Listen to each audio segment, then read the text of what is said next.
Bread jam எப்படி பண்ணுறதுன்னு பார்த்துடலாமா? வாங்க பார்க்கலாம். அதுக்கு நான் ஒரு பிரெட் பாக்கெட் எடுத்துக்கிட்டேன்.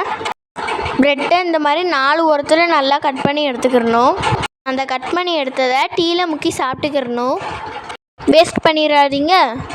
இப்போ நம்ம கட் பண்ணி எடுத்ததை அப்படியே ஒரு எண்ணெயில் போட்டு பொரித்து எடுத்துக்கிடலாம். இந்த மாதிரி கோல்டன் கலரில் நல்லா ஃப்ரை ஆகணும். நம்ம கட் பண்ணி வச்சுருக்க எல்லாத்தையும் இந்த மாதிரி ஒன்று ஒன்றா பொரித்து எடுத்துக்கிடலாம்.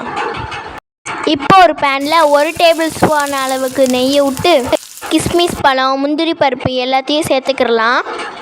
எவ்வளோ தேவையோ அதுக்களவு போட்டுக்கோங்க. கோல்டன் கலரில் ஃப்ரை ஆனவனையும் அதை தனியாக ஒரு பவுலில் எடுத்து வச்சுக்கிடலாம்.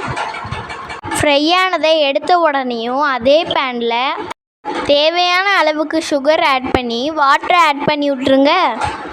உங்களுக்கு ஃபுட் கலர் தேவைன்னா ஃபுட் கலர் ஆட் பண்ணிக்கோங்க. அப்படி தேவையில்லைன்னா ஸ்கிப் பண்ணி விட்ருங்க.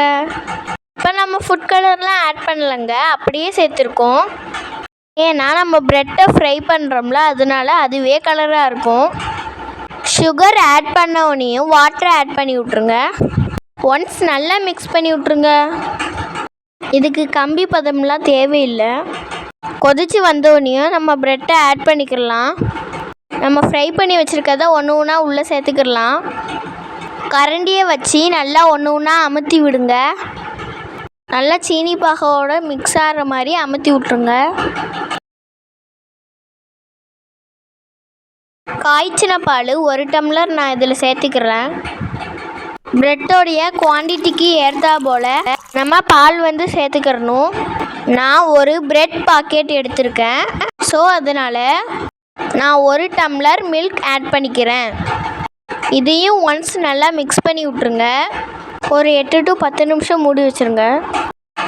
ஏலக்காய் தூள் அப்புறம் சேர்த்துக்கிடலாம். அதையும் நல்லா ஒன்ஸ் மிக்ஸ் பண்ணி விட்ருங்க.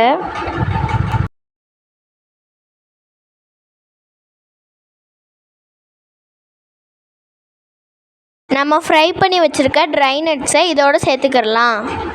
அவ்வளோதாங்க, சூப்பரான பிரெட் அல்வா ரெடி ஆயிடுச்சு.